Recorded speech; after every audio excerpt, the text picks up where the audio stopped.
विश्व वंदनीय संत सम्राट वंदे छोर सदगुरु श्री कबीर साहब जी, मेरे हृदय मंदिर के आराध्य परम पूज्य सदगुरु श्री महंत साहब जी,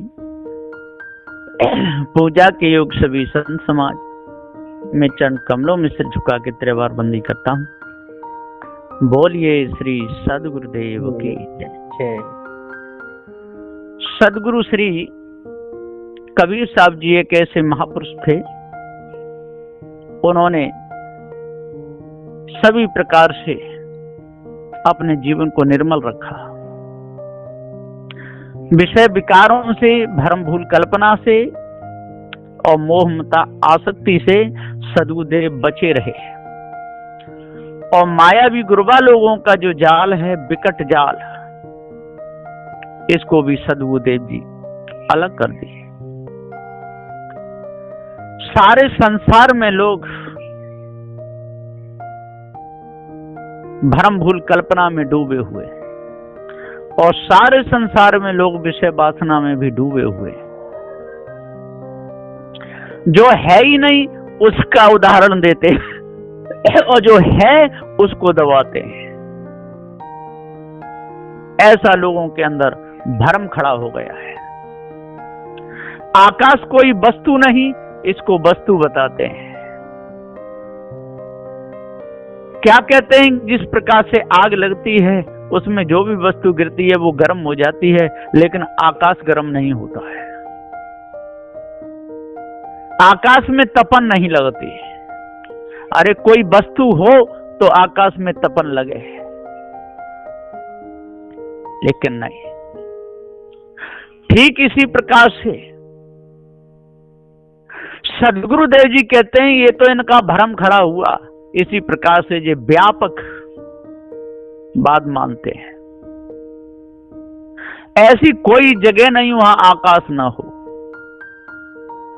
सब ठोर व्यापक है और घटता बढ़ता भी नहीं है, इसलिए वो शुद्ध ब्रह्म है। ये इनकी भूल सदगुरु श्री कबीर साहब जी पकड़े और कोई पकड़ नहीं पाया। जिस प्रकार से और भी उन्हें उदाहरण दिए कि वायु सब जगह रहती है, वायु तत्व एक ही है, लेकिन जिस जिस स्थान से निकलता है उसका रूप वैसा हो जाता है। यदि कहीं ढोर मरा पड़ा हुआ हो, बदबू आ रही हो, उधर होके वायु निकले तो दुर्गंध आती है। यदि सुगंधित फूलों का बगीचा हो, उधर होके वायु निकले तो सुगंध आती है। अब यहां पर इनका ये सिद्धांत था, जो ब्रह्म सिद्धांत था, जो आत्म सिद्धांत था, ये यहां पर फेल हो गया। क्योंकि सब ठोर एक ही आत्मा है, तो क्या बात बदबू में नहीं है, खाली फूलों के बगीचा में है। और यदि बदबू की जगह पे निकलने पर बदबू आ रही है और फूलों की जगह पे निकल सुगंध आ रही है, तो ये भेद हो गया। इसलिए सदगुरुदेव कहते हैं, ये जीव सत्य है, जीव अजर अमर अखंड है, लेकिन इनकी बुद्धि में बिल्कुल ही न्याय निर्णय नहीं आता है। कभी कभी तो ये जीव को ही आत्मा कहते हैं और सदगुरुदेव जी पुकार के कहते हैं, फिर दुख काएगा। दुख सुख को तो जीव जानता है, आत्मा एक ही है, सब में एक ही बताया है, लेकिन इनमें भेद है, भेदभाव से अलग अलग दर्शता है, ऐसे लोग कहते हैं। यदि एक ही है तो भेद वहां होना ही नहीं है। जब भेद कह दिया तो वहां पर जीव सत्य हो गया, ब्रह्म आत्मा मिथ्या। तू जीव जनैया सत्य है, तेरे ऊपर और न कोई। भारी कल्पना कर दी तूने, लीना बिसरस बोई। तू जीव जनैया सत्य है, तेरे ऊपर और न कोई। इस ब्रह्म आत्म परमात्म गुरुवन जाल बिछाया, जीवन काऊ काट न पाया, सदगुरु देव लखाया। तू जीव जनैया सत्य है, तेरे ऊपर और न कोई। सब में एक आत्मा कहता और व्यापक कह सबको भरमाता। तू धर्म न अपना जानता, तू विष का रस रह बोई, तू जीव जनैया सत्य है, तेरे ऊपर और न कोई। कठोपनिषद में भी कहा है कि एक बार नचिकेता के पिता बूढ़ी गऊओं को दान दे रहे थे। बूढ़ी बूढ़ी गाय चारा भी नहीं खा सके, पानी भी थोड़ा पीती थी, कुछ भी समय में मरने वाली ऐसी गायों को और दान में दे रहे थे। नचिकेता ने कहा कि पिता, इन गौ को तो आप दान में दे रहे हैं और दान में तो अच्छी वस्तु दी जाती है, तो मुझे किसको दोगे? क्रोध में आकर के बोले, तेरे को, यम को दान में देता हूं, मृत्यु को दान में देता हूं। नचिकेता चला गया। यमराज घर पर नहीं थे, उनकी घरवाली थी। 3 दिन तक वहीं खड़ा रहा। जब यमराज आए, उन्होंने कहा, तू 3 दिन तक यहां खड़ा रहा है, तू जो मांगे सो पावे, 3 दिन के 3 वरदान मांग। एक में तो नचिकेता ने कहा कि जब मैं जाऊं तो मेरे पिता शांत हो जाएं और मुझे पहचान लें और सारे दुख को भूल जाएं। और दूसरे में स्वर्ग सिद्धि अग्नि की मुझे प्राप्ति हो, उसके बारे में पूरी जानकारी हो, ये भी बताया। और तीसरे में कोई तो कहता है कि ये आत्मा अजर मर अखंड है, और कोई कहता है मरता है, कोई कहता है नाम विकारी। इसके विषय में मुझे पूरा ज्ञान कराइए। उन्होंने कहा कि बस यही मत पूछे, ये संदेश तो देवताओं को भी लगा रहा, जो ब्रह्मा विष्णु महेश जो जितने भी, ये संदेश किसी का गया नहीं, इसलिए ये तो तू मेरे लिए छोड़ और इसके बदले में कुछ मांग ले। नचिकेता बोला, नहीं, अब तो मुझे और ही इसमें संदेह बढ़ गया। जब देवताओं को रहा और संदेह मिटा नहीं, तो आप मेरा मिटा दीजिए। जब हट पकड़ गया, किसी प्रकार से नहीं माने, तब उन्होंने कहा, यमराज उससे नचिकेता से कहते हैं कि हे नचिकेता, तू जो कह रहा है वो तू ही है, जो तू देख रहा है वो तू ही है,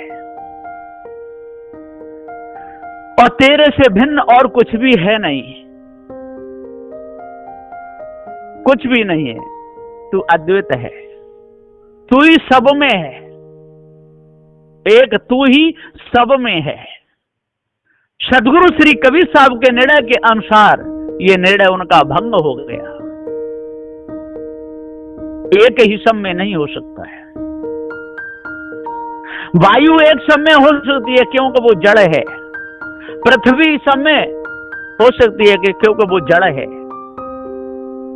अग्नि हो सकती है, वो जड़ है, आकाश कोई वस्तु नहीं है, और चेतन जीव अजर अमर अखंड ज्ञान स्वरूप है। तो एक ही जीव सब में नहीं हो सकता, यहाँ जीव अलग अलग हो गए,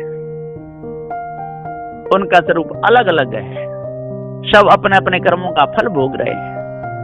एक ही समय व्यापक है, एक ही सबसे निर्लिप्त है, सर्वव्यापक है, तो दूसरे के लिए वहां जगह रहेगी ही नहीं। ज्ञान ध्यान सब मिथ्या हो जाता है, इसलिए इनका ज्ञान मिथ्या है, धोखे का है, झूठा है। और जीव को नानद विकारी कहा, और फिर जीव को ज्ञान प्राप्त होने पर उसी को ब्रह्म कह दिया, और जीव को पूर्ण ज्ञान प्राप्त होने पर उसी को ईश्वर कह दिया। दो मिल एक हो रहा, मैं काय लगाऊं हेत।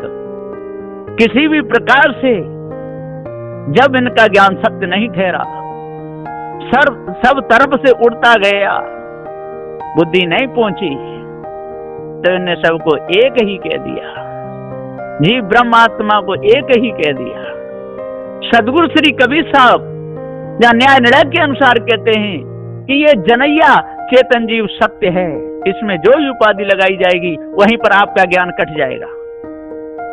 यदि जीव को ब्रह्म लगाओगे तब भी कट जाएगा, ये तो सुख दुख का जनैया है। जीव को आत्मा लगाओगे तब भी कट जाएगा, क्योंकि ये तो सुख दुख का जनैया है। जीव को ईश्वर लगाओगे तब भी कट जाएगा, ये तो सुख दुख का जनैया है। और सर्व व्यापक लगाओगे तो व्यापक कोई वस्तु होती नहीं है, इसलिए एक देशी ये चेतन जीव अजर अमर अखंड सबका जनैया है। सदु देगे मानुष जन्म नर पाए के चूके अब की घात, जाए परे बहुचक्र में सहे घनेरी लात। सदुदेव ने पूरा निर्णय कर दिया। ये अपने निर्णय के अनुसार, पुराणों के अनुसार, शास्त्रों के अनुसार, वेद पुराणों के अनुसार ज्ञान कथते रहते हैं, लेकिन कथने वाला कौन है, जानने वाला कौन है? जनैया कहीं व्यापक नहीं होता है, जनैया सब में लिपायमान नहीं होता है। ये सब इनकी मिथ्या कल्पना है। दोनों वस्तु अनादि हैं, जड़ अलग है और ये चेतन जीव अलग है। इसके ऊपर कोई भी ईश ब्रह्म परमात्मा है नहीं। ये धोखा मायावी गुरबा लोगों ने ये दिया है, इसमें सार कुछ भी नहीं है, मिथ्या कल्पना है। निर्गुण निराकार में मिलना कितना बड़ा धोखा, शून्य में मिलना कितना बड़ा धोखा। कोई वस्तु नहीं, कोहम बोहम शिवोहम अनाम योहम, वो अनाम ही है, उसका नाम ही नहीं, तो आपने कैसे जाना? उसका रंग रूप कुछ भी नहीं है, उसमें सुख दुख नहीं है। भेद बुद्धि से सुख दुख मालूम पड़ता है, तो भेद बुद्धि कहां से आई? या उसमें कुछ है ही नहीं, एक ही है, ओतपोत भरा हुआ है, असंधि है, तो वहां भेद बुद्धि खड़ी कैसे हुई? जब भेद बुद्धि खड़ी हो गई तो फिर एक नाश हो गया, मिथ्या धोखा ठहरा। वहां पर सुगंध और दुर्गंध खड़ी हो गई, यहां पर उसका नाश हो गया, रहा नहीं, मिथ्या धोखा निकला। एक तरफ सुख एक तरफ दुख खड़ा हो गया, एक तरफ जड़ एक तरफ चेतन, और उन जीव रूप में कहीं कहीं पृथ्वी को ही मान लिया, कहीं कहीं जीव रूप में उन जल को मान लिया, कहीं जीव रूप में अग्नि को, कहीं वायु को, लेकिन आकाश को नहीं माना। आकाश को तो विशुद्ध ब्रह्म माना, और फिर वही ब्रह्म सर्वभूतो व्याप्तम, सब में समाया हुआ है, सर्वभूतों में, सर्व जीवों में वो आत्मा समाया हुआ है। तो जीव भी आत्मा है, ऐसा इन लोगों ने कह दिया। चलो ठीक है, जीव आत्मा है। यहां पर दुख मिट गया, दुख नाम की कोई चीज नहीं रही। फिर छुरी किस पे चला रहे हैं? एक को मार करके एक की पूजा कर रहे हैं। आप लोगों का ज्ञान यहां मिथ्या हो गया, इनमें किछु न ज्ञाना, बिल्कुल अज्ञानी ठहरे। जब सर्वभूतों में मान लिए, सर्व को एक ही मान लिए, फिर द्वैत वहां कहां से आ गया? वहां पर उपदेश करने वाला कौन हुआ? उपदेश सुनने वाला कौन हुआ? एक के दो रूप हुए तो यहां खंडन हो गया। एक ही तीनों में समाया हुआ है, यहां खंडन हो गया। पंचभूतों में एक ही ब्रह्म समाया हुआ है, तो यहां खंडन हो गया। क्योंकि कहने वाला पहले अलग बता रहा है, तब उसमें समाया हुआ कह रहा है। तो जो कहने वाला निर्णय करता अलग हुआ, और समाया बता रहा है, वो उसकी भेद बुद्धि हुई। तो यहां पर ब्रह्म मिथ्या ठहरा, आत्मा मिथ्या ठहरा, और जीव सत्य ठहरा। इसलिए ये उपाधि उनकी मिथ्या ठहरी। यदि लगाने से यदि दुख मिटता है तो ज्ञान आपका पक्का, और लगाने से यदि दुख और सुख दोनों व्यापते हैं तो ज्ञान आपका मिथ्या। उपाधि लगाने से सुख दुख यदि मिटता है तो ज्ञान सच्चा, और नहीं मिटता तो आपका ज्ञान मिथ्या। इसलिए सूखे गन्ने में रस नहीं निकलता, और गीले गन्ने में रस निकलता है, हरे गन्ने में रस निकलता है, सूखे में नहीं निकलता। इसी प्रकार से एक तरफ तो आपका व्यापक समय व्यापक बताते हो, और एक तरफ भेद बुद्धि भी बताते हो। एक तरफ जीव को आत्मा कहते हो, एक तरफ जीव को ही ब्रह्म भी कह देते हो, जीव ब्रह्म में ना पड़ा ऐसा भी कहते हो, और फिर जीव को नाम तो विकारी भी कहते हो, और फिर सब में ब्रह्म को व्यापक कहते हो। यहां पर आपकी भेद बुद्धि हो गई। इसलिए जीव सत्य जो ऋग्वेद का जो सिद्धांत है प्रज्ञानम ब्रह्म, यहाँ पर ये मिथ्या ठहरता है। यहाँ पर जीव, ब्रह्म और आत्मा तीन उपाधि हो गई। ये त्वम पद रूप में यहाँ पर जीव को कहा, तद पद रूप में ईश्वर को कहा, असी पद रूप में ब्रह्म को कहा। अब यहाँ जानने की शक्ति को देखिए किनकी है, जनैया कौन है, भेद कौन लगा रहा है, ये जीव ब्रह्म आत्मा कौन कह रहा है, ये जनैया जीव कह रहा है। तो जो जानता है वो तो ठहर गया, और जो नहीं जानता वो मिथ्या है। इसलिए आत्मा ब्रह्म दोनों मिथ्या हुए और जीव सत्य हो गया। आपकी उपाधि यहां से हट गई। आप जीव को मिलाने के लिए उसमें आत्मा लगाते हो, और इधर जीव आत्मा को काटते भी हो, दुख भी देते हो। सदगुरुदेव ने कहा है जिसको जीव का ज्ञान हो जाएगा वो नहीं काटेगा, और ब्रह्म का ज्ञान और आत्मा मिलाएगा तो वो काटेगा, मारेगा। वो कहता है कि दुख नहीं है, और जीव के ज्ञान में उसको दुख बांटेगा, क्योंकि दुख को जानने वाला चेतन जीव है। तो कोई भी पारकी संत, कोई भी कबीर पंथी बकरा को काट के कबीर साहब की मूर्ति की पूजा नहीं करते, और कोई भी उस पार ब्रह्म परमात्मा को जो लोग मान करके और उसके प्रतीक बना करके और बलिदान करते हैं। मुसलमान लोग भी खुदा के नाम पर बकरे की बलि चढ़ाते हैं, हिंदू भी पार ब्रह्म परमात्मा के नाम के यज्ञ करते हैं, उसमें बलि चढ़ाते हैं। लेकिन सदगुरु श्री कबीर साहब ने ऐसा कहीं भी नहीं किया है। इसलिए जीव सत्य है, और आपका जो मिथ्यावाद है, जो ब्रह्मवाद है, जो आत्मवाद है, जो व्यापकवाद है, आपका मिथ्या ठहर गया। यहाँ पर नहीं, सत्य ठहरा ही नहीं, क्योंकि आत्मा जीव को कहते हो, जीव ही आत्मा ठहर गया, और करके फिर काट करके और पूजा कर रहे हो, बलिदान चढ़ा रहे हो, मंदिरों में घंटे बजा रहे हो।